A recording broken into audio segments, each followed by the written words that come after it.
दोस्तों अभी हम पढ़ चुके थे प्रोसेस के बारे में और डिफरेंट डिफरेंट प्रोसेस को हमने अभी प्लॉट करके नहीं देखा हुआ था, केवल हमने उनका बल्क ट्रांसफर जो है वो कैलकुलेट किया था। तो अभी हम चलते हैं एक बहुत ही इंटरेस्टिंग टॉपिक के बारे में, जिससे हम इन सभी को जो भी सारी प्रोसेस ली थी उनका हम बल्क ट्रांसफर बहुत आसानी से समझ पाएँ। सबसे पहले हम इन सारी प्रोसेस को एक बार हम पीवी डायग्राम में प्लॉट करते हैं। तो चलिए, पीवी डायग्राम तो हम जानते हैं, जब भी हम पीवी डायग्राम को ड्रॉ बनाते हैं तो हमें ध्यान रखना है जो हमारा पी रहेगा वो हमारा वाई एक्सिस पे रहेगा और जो वी रहेगा वो हमारा एक्स एक्सिस पे रहेगा। तो अब हमने जो प्रोसेस पढ़ी थी, सबसे पहली प्रोसेस थी कांस्टेंट प्रेशर। अगर इसको हम सीधा से सिंपल सा लिखें तो P is equal to constant, ठीक है ना। सेकंड प्रोसेस थी हमारी कांस्टेंट वॉल्यूम। ओके, जो कांस्टेंट वॉल्यूम प्रोसेस है उसमें वॉल्यूम कांस्टेंट रहेगा, तो इसमें V इज इक्वल टू क्या हो जाएगा, कांस्टेंट हो जाएगा। तीसरी प्रोसेस थी हमारी कांस्टेंट टेम्परेचर।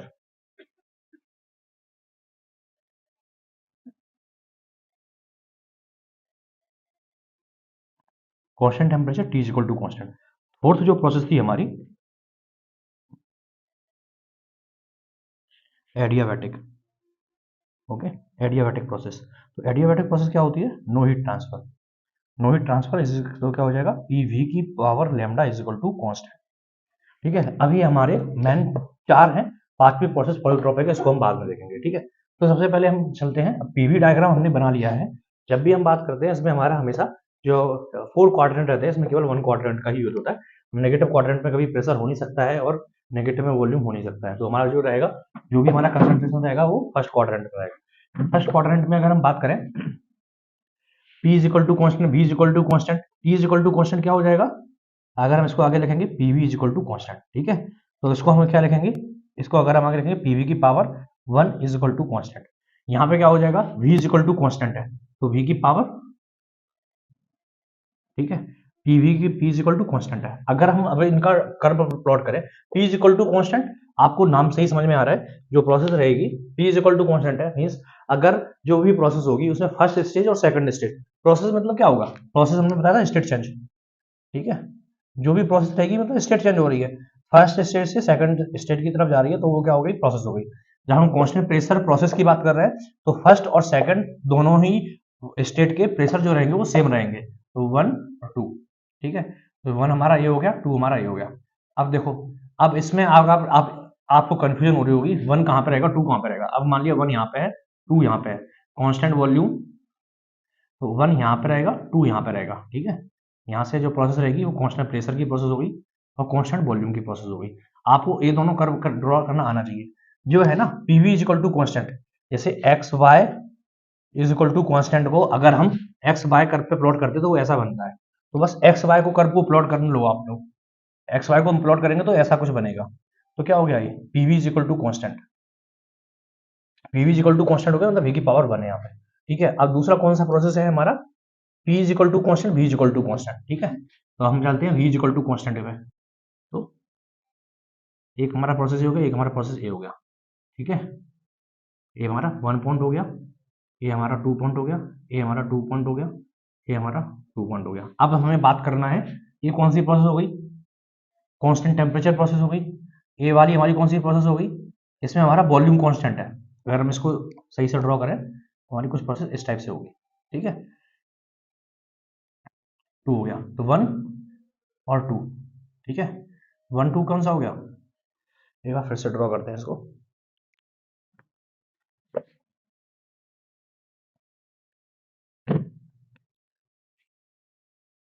ठीक है, ये हमारा क्या हो गया, P V is equal to constant.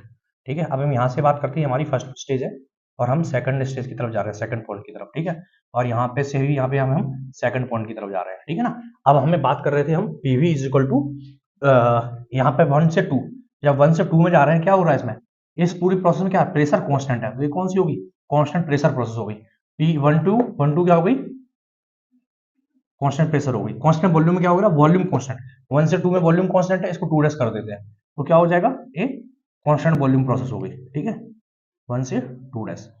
ठीक है, अब हो गया कांस्टेंट टेम्परेचर। कांस्टेंट टेम्परेचर में क्या है, पीवी इज इक्वल टू 1। अब यहां पर हमें इस चीज को याद रखना है, यहाँ पे जो स्लोप है, इस केस में स्लोप क्या है, इसमें हमारा ये जो है ना, इसमें स्लोप कितना है, इसमें इसमें v की पावर कितनी है 0, इसमें v की पावर कितनी है इन्फिनिट, ठीक है। इसमें क्या होगा v की पावर कितनी है 1, तो अब क्या होगा इसी ऑर्डर में रहेगा 0, यहाँ पे इन्फिनिट, यहाँ पे 1, तो यहाँ पे बीच में कहीं आ जाएगा एडियाबेटिक के लिए, ठीक है। तो इसको एक बार फिर से ऑर्डर कर लेते हैं, गलती बन गया थोड़ा, स्पेस कम बचा है। तो देखो अभी हमने जो पढ़ा था,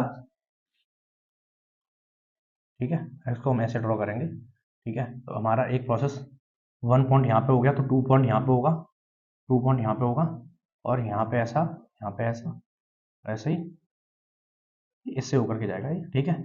ऐसे ही सेम यहाँ पे रहेगा, सेम यहाँ पे रहेगा, ठीक है। अब हम बात करते हैं ये कौन सा हो गया, इसमें क्या हो गया v की पावर जो रहेगी, v की पावर क्या रहेगी इसमें 0, इसमें v की पावर क्या रहेगी इनफाइनाइट रहेगी, इसमें v की पावर 1 रहेगी, इसमें गामा रहेगी मतलब 1.4 रहेगी, और n की वैल्यू इन दोनों के बीच में रहेगी, ठीक है। तो ये हमारा टोटल का टोटल क्या हो गया कर्व हो गया। तो इसमें क्या हो गया हमारा ये इस टाइप से हो गया 0 से लेकर इनफाइनाइट। ऐसे ही हमारा एक कौन सा केस हो गया, इसमें क्या हो रहा है वॉल्यूम कम हो रहा है इसमें, देखो 1 से 2 में जाओ वॉल्यूम कम, 1 से 2 में जाओ वॉल्यूम कम, 1 से 2 में जाओ, इसमें कांस्टेंट ही है लेकिन इन सभी तीनों में वॉल्यूम कम हो रहा है, तो क्या होगा एक्सपांशन होगा कंप्रेशन होगा, ये सभी कंप्रेशन हो गए, और इन सभी में क्या हो रहा है एक्सपांशन हो रहा है। तो ये कंप्रेशन के लिए हो गया और ये एक्सपांशन के लिए हो गया, ठीक है ना। अब चलिए बात करते हैं हम इसकी, ये तो बात कर ली हमारी, ये कंप्रेशन की बात हो गई। ऐसे ही हम इस पे आते हैं एक्सपांशन के केस में। यहाँ पे क्या है v इज इक्वल टू 0, यहाँ पे v इज इक्वल टू मतलब जो पावर है, पावर जो है पावर कितना है यहाँ पे इनफाइनाइट है, यहाँ पे 0 थी यहाँ पे इनफाइनाइट है, यहाँ पे कितनी हो जाएगी 0 से इनफाइनाइट के बीच पहले 1 आएगी फिर गामा आएगी, ऐसे ही होगा। तो बस अब ये साइकिल कैसी चल रही है, कैसी चल रही है। तो अगर हम देखें ये साइकिल, इस साइकिल में अगर इस तरफ जाएंगे तो इस तरफ कंप्रेशन है, इस तरफ एक्सपांशन है। तो अब बस केवल इस ग्राफ को याद रखना, और कोई भी ग्राम जो है ना, कोई भी पीवी का जो भी आपको डायग्राम को प्लॉट करना रहेगा वो आप बहुत आसानी से प्लॉट कर पाएंगे। मान लीजिए ऑटो साइकिल बनाना है, इसमें पीवी वाला एक लाइन आया, एक प्रोसेस जो रहती है वो पीवी की रहती है ना, कांस्टेंट वॉल्यूम प्रोसेस रहती है, कांस्टेंट प्रेशर प्रोसेस रहती है। तो आप इन सब प्रोसेस को याद रख के आसानी से ड्रॉ कर सकते हैं, ठीक है। ये तो मैंने एक बता दिया। अभी इस चीज को, इस कर्व को बहुत अच्छे से याद रखना है आपको कि जो साइकिल में कैसे कैसे हमारा प्रोसेस रहेगा। अब एक्चुअली में क्या है, अगर हम इसको फिर से एक बार और अच्छे से देखें तो पीवी की power N is equal to constant अगर हम बोले, ठीक है। तो देखो ये हमारा एक्स एक्सिस हो गया, ये हमारा प्रेशर हो गया, और ये हमारा वॉल्यूम हो गया, ठीक है। अब हम इसमें आगे चलते हैं, देखिए अब हम इसमें आगे चलते हैं, क्या करते हैं, हमने आपको बताया था यहाँ पे 1 है, यहाँ पे 2 है, ठीक है। यहाँ पे 1 पॉइंट है, यहाँ पे 2 पॉइंट है, ठीक है। अगर हमारा कर्व ऐसे जा रहा है, ऐसे जा रहा है, ठीक है, प्रॉपर ऐसे बनेगा, ठीक है। ए बी 2 है, ए बी 2 है, ए बी 2 है, ए बी 2 है, ठीक है। यहाँ पे क्या है पावर 0, यहाँ पे इनफाइनाइट, यहाँ पे 1, यहाँ पे गामा, बीच में कहीं एन आ जाएगा। ऐसे यहाँ पे 0, यहाँ पे इनफाइनाइट, यहाँ पे 1, यहाँ पे गामा। यहाँ से देखते हुए चलना है, क्या देखते हुए चलना है, यहाँ पे 0 है, यहाँ पे क्या हो जाएगा एन हो जाएगा, पीवी की पावर 0। चलिए पीवी की पावर 0 इक्वल टू कॉन्स्टेंट, क्या हो गया पी इक्वल टू कॉन्स्टेंट हो गया। तो जो पी इक्वल टू कॉन्स्टेंट है, अगर हम एन बराबर 0 कर दें, एन इज इक्वल टू 0 कर दे तो कौन सी प्रोसेस होगी, ये वाली प्रोसेस होगी, कांस्टेंट प्रेशर है, कांस्टेंट प्रेशर होगी, ठीक है। अब इसको याद रख लेना, बस इसी से सारा कर्व बन जाएगा, बस इस वाली लाइन याद है तो सब याद हो जाएगा। फिर पीवी की power infinite is equal to constant, क्या हो जाएगा v is equal to constant आ जाएगा, ठीक है। तो v is equal to constant आ जाएगा, तो ये वाली प्रोसेस होगी। अब v n की जगह हम क्या रख दें, n की जगह 1 रख दें, क्या हो जाएगा पीवी की पावर 1 बाई कांस्टेंट, क्या हो जाएगा पीवी बराबर mrt, mrt बराबर कांस्टेंट, mr क्या है कांस्टेंट ही है, t इक्वल टू कांस्टेंट, क्या हो गया कांस्टेंट टेम्परेचर प्रोसेस हो गई। अब n is equal to gamma रख दें, क्या हो जाएगा पीवी की power gamma is equal to constant, क्या हो जाएगा पीवी की पावर गामा, एडियाबैटिक प्रोसेस हो गई, तो एडियाबैटिक प्रोसेस हो गई। सभी प्रोसेस जो है वो इस फार्मूले से ड्राइव हुई है, और इसको याद रख लेना, यहाँ पे क्या है कंप्रेशन है और यहाँ पे एक्सपांशन है, और 0 से लेकर इनफाइनाइट है, यहाँ पे 0 से लेकर इनफाइनाइट है, क्लॉकवाइज साइकिल चल रही है, बस इसको याद रखना है, बस और कुछ नहीं है, सिंपल सा ही है। ये तो हमारे क्या हो गई है हमारी अभी work transfer in all cases के लिए जो हमने बात की थी, वो डिफरेंट प्रोसेस के लिए बात की थी। अब वर्क ट्रांसफर क्या होता है हमारा पीडीवी, पीडीवी मतलब क्या होता है, अब इसको और आगे चलते हैं तब हम बात करते हैं, ठीक है। अब हमने बात कर ली ये सभी जो प्रोसेस है वो इसी से केवल एक फार्मूले से ड्राइव हुई है, और इसको पीवी में डायग्राम में कहाँ पे कौन सी लाइन बनेगी वो हमें स्लोप पता चल गया। अब देखो अब हम बात करते हैं स्लोप की, ठीक है। देखो हम बात कर रहे हैं केवल कंप्रेशन की, स्लोप में भी किसका कंप्रेशन प्रोसेस में क्या रहेगा, ये तो हमने पढ़ लिया था, 1 हो गया, यहाँ पे 2 हो गया, यहाँ पर भी 2 हो गया, यहाँ पर भी ऐसा प्रोसेस है, यहाँ पर ऐसा प्रोसेस है, ठीक है। ये गामा है, ये 1 है, ये 0 है और ये इनफाइनाइट है। ये क्या है, एन बराबर बता रहा हूँ मैं, एन बराबर 0, एन बराबर 1, एन बराबर गामा, एन बराबर इनफाइनाइट, ठीक है ना। अभी हम इनकी बात कर रहे हैं, ठीक है। अब इसमें हम अगर स्लोप की बात करें, किस लाइन का स्लोप ज्यादा है, इसका 0 स्लोप है, इसका 1 है, इसका 1.4 है, इसका उससे भी ज्यादा है। तो जिसका स्लोप किसका ज्यादा है, स्लोप सबसे ज्यादा किसका है, स्लोप सबसे ज्यादा इसका है, जो कांस्टेंट वॉल्यूम वाली प्रोसेस है। उसके बाद एडियाबैटिक का, उसके बाद कांस्टेंट टेम्परेचर, उसके बाद 0 है, ठीक है। अब हम बात करते हैं पीडीवी वर्क की। वर्क बराबर क्या होता है, पीडीवी। पीडीवी अगर हम इसको और डिवाइड करें और सिंप्लीफाई करें तो क्या होगा, work under the P V diagram under the below the by axis, ठीक है। तो अगर हम सभी प्रोसेस का अगर हम वॉल्यूम निकालें, अगर वो निकालें वर्क, कितना होगा इसका, इस वाली प्रोसेस का कितना होगा, इसके नीचे वाला कर्व होगा, इसका कितना होगा, अगर यहीं पे सेम वॉल्यूम की बात करें, इसका होगा। इसको और आगे तक प्लॉट करें तो यहाँ कहीं आएगा ये, ठीक है। इसका वर्क वर्क डन होगा, इसका वर्क डन इतना होगा, इसका वर्क डन इतना होगा। वॉल्यूम के केस में v इक्वल टू कॉन्स्टेंट है, और इसके केस में इसको कितना भी कर दो, ये कभी यहाँ पे आएगा ही नहीं। तो क्या होगा, वॉल्यूम इज इक्वल टू 0 के केस में PDV work is equal to 0, work done is equal to 0 volume के केस में, कांस्टेंट वॉल्यूम के केस में, ठीक है ना। अभी देखो, अब इसमें area under the curve, area under the curve किसका सबसे ज्यादा है, जिसमें PV is equal to gamma है, PV is equal to gamma है, उस केस में वर्क डन सबसे ज्यादा है। फिर PV is equal to 1, PV की पावर 1 इज इक्वल टू कांस्टेंट, इसका फिर है। फिर किसका है, P is equal to constant इसका है, ठीक है ना। ये तो अभी सबका आ गया वर्क डन। सबसे ज्यादा वर्क डन किसमें हो रहा है, एडियाबैटिक प्रोसेस में सबसे ज्यादा वर्क डन हो रहा है।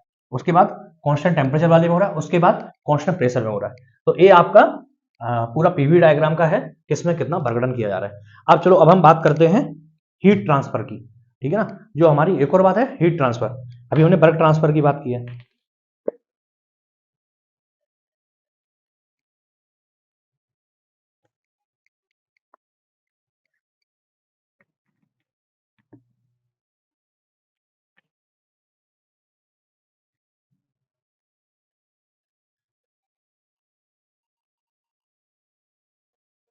हीट ट्रांसफर, ठीक है।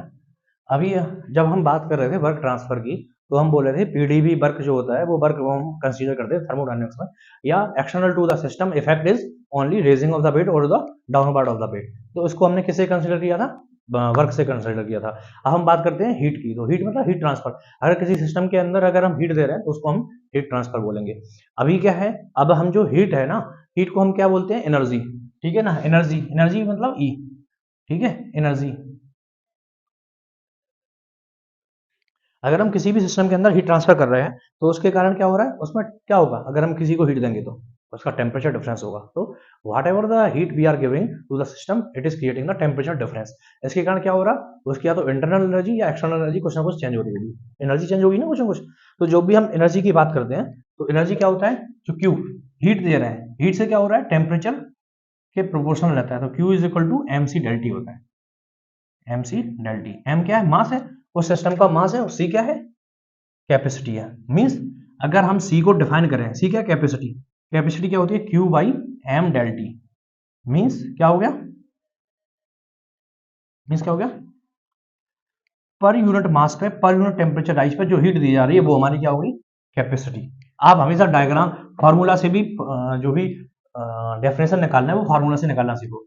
पर यूनिट मास पे, पर यूनिट टेम्परेचर पे, पर यूनिट मास, अगर हम यहाँ पे एम की जगह 1 रख दें, ठीक है, और डेल टी की जगह 1 रख दें, तो C is equal to Q हो जाएगा।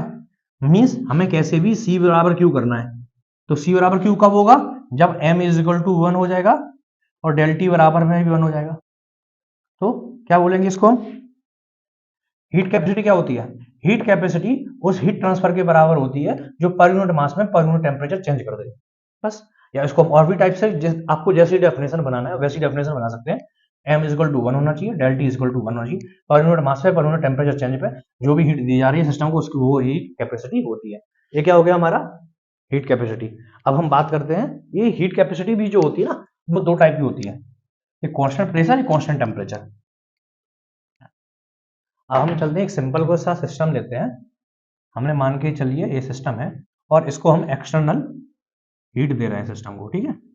इस सिस्टम को एक्सटर्नल हीट दे रहे हैं और इसको हमने यहाँ पे लिड लगा दिया है, इसको हमने क्लोज कर दिया। इसके अंदर कुछ लिक्विड भरा हुआ है या कुछ भी है, इसका टेम्परेचर मान लिया T है, ठीक है ना। अब क्या हुआ, हमने इसको heat the, Q amount of heat देने से इसका टेम्परेचर T1 से T2 चेंज हो गया, ठीक है ना। और इसका वॉल्यूम जो है, वॉल्यूम चेंज नहीं हुआ, तो क्या हुआ, Q is equal to M C del T, ठीक है।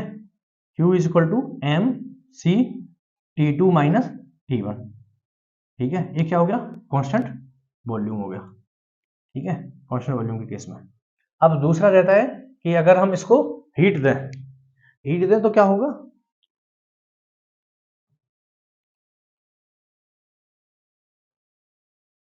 दूसरा केस मान के चलते हैं, यही हमारा सिस्टम है और इसके अंदर हमने अभी लिड नहीं लगाया हुआ है, इसको पिस्टन लगा दिया है, लेकिन अभी ये ओपन टू एक्सपांड है, ठीक है, कितना भी एक्सपांड कर सकता है। इसको हम हीट दे रहे हैं और यहाँ पे इसका टेम्परेचर T1 से सेम T2 हो रहा है, ठीक है। इसका वॉल्यूम जो है वो V1 से V2 हो गया उस सिचुएशन, क्योंकि एक्सपांड करेगा। तो क्या होगा, अगर हम इसको और आगे बढ़ाएं तो Q is equal to M C, constant volume के केस में CP डेल T, ठीक है।